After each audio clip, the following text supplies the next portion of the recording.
Fala pessoal, tudo bem? Dando continuidade aqui então na aula de luz e sombra difusa, tá? Ao contrário da luz e sombra dura, nós vamos ver agora as nuances delas, tá? Aqui nesse caso, pessoal, como é que eu sei que é uma luz e sombra difusa, tá? Porque em primeiro lugar, nós não temos uma sombra muito delineada, uma sombra muito dura, fixa ali, aquela sombra, aquela linha daquela sombra, tá? Então ela está bem iluminada desse lado e a gente consegue ver o queixo dela aqui embaixo. Se fosse na luz e sombra dura, a gente talvez até nem conseguisse ver aqui o restante do queixo dela e talvez até nem o ombro dela, tá? Então aqui é uma luz e sombra difusa. Uma luz difusa causa uma sombra difusa, tá? Esse aqui é um outro caso também, né? Uma luz e sombra difusa, a gente consegue ver bem iluminado aqui o lado direito dela, e aqui uma sombra bem difusa aqui, tá vendo? Aqui entre o pescoço dela, e a continuação, tá vendo? Geralmente é utilizado para fazer retratos, tá, pessoal? Também. Só que aí de pessoas mais novas, tá? Aqui uma fotografia noturna também, tá? A gente tem aqui uma sombra e luz bem difusa. E aqui é uma luz, tá vendo? E como tá com neblina, causa essa barreira física entre a luz e o objeto, tá? Então, no caso aqui, a gente tem uma sombra bem difusa, tá vendo? Apesar de que aqui tá bem duro, né? Mas mais pra cá tá bem difuso. Ó. Bem difuso também. Tá vendo? Massa, né? Aqui, essa imagem eu separei, e assim como eu baixei da internet, para mostrar para vocês bem claro a diferença entre luz e sombra difusa. No lado esquerdo, luz e sombra difusa. No lado direito, luz e sombra dura. A gente consegue ver nitidamente a sombra aqui, ao contrário daqui. Aqui, provavelmente, só com a lâmpada normal, e aqui uma luz soft, né? Com algum bloqueio físico ali entre a luz e o assunto principal, como na neblina, né? Que a gente viu antes. Aqui um outro exemplo, luz e sombra difusa, tá? E aqui uma luz e sombra dura, só para reforçar para vocês a diferença entre as duas. Essa menina aqui é uma modelo, né? Com a luz e sombra difusa também, tá? Como eu disse antes, geralmente utilizada para fazer retratos e retratos de pessoas mais novas, tá? Para dar essa sensação de delicadeza, tá? Aqui outra foto também de retrato. A gente chama essa luz aqui, pessoal, a luz e sombra difusa, tá? Tá bem iluminado aqui, a gente consegue ver, a gente não consegue ver a sombra aqui, ó, mas vocês conseguem ver que tá claro e escuro, né?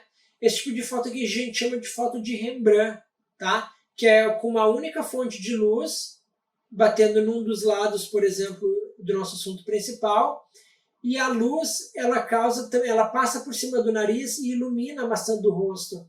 E a gente não consegue ver em algumas luzes e sombra dura, teria um triângulo aqui, ó. Na verdade tem um triângulo aqui, tá? Uma iluminação aqui de triângulo. Mas como é uma luz e sombra difusa, nem dá pra gente ver direito onde que começa e onde que termina a sombra, tá?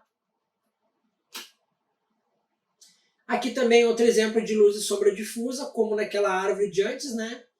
A sombra aqui difusa, tá? Nem dá para ver a forma do assunto principal. Massa, né? Olha só que interessante. A gente vai ver sobre linhas depois, ou se a gente já viu, não, a gente vai ver ainda. Linhas, todas essas linhas aqui apontam para o nosso assunto principal, tá vendo? E a sombra dele, obviamente, aponta para ele, né? Massa, né? Aqui também uma mulher mais jovem, e se ela é mais jovem, geralmente uma luz e sombra difusa, tá? A gente consegue ver até a softbox aqui no olho dela. Lindo, né? A gente tem um triângulo, ó, claro e escuro, tá vendo? é luz de Rembrandt e tem um triângulo aqui, ó. Massa, né? Aqui, pessoal, eu separei essa foto aqui para mostrar para vocês. Nós vamos ver mais para frente sobre triângulos, tá? Triângulo, a forma geométrica triângulo, ela tem muita força na fotografia. E nesse caso aqui, esse fotógrafo usou luz e sombra difusa, tá? E ele colocou, por exemplo, a nossa modelo, nosso assunto principal, na sombra, né, difusa. Ela ainda está sendo bem iluminada.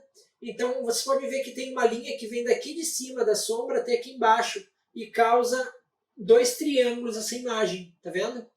Então, aqui ela também está na luz difusa, aqui na sombra difusa, tá?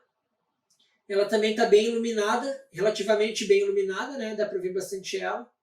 Provavelmente essa luz entrou no ambiente e bateu aqui numa parede desse lado, por exemplo, tanto é que o rosto dela está bem iluminado, tá vendo?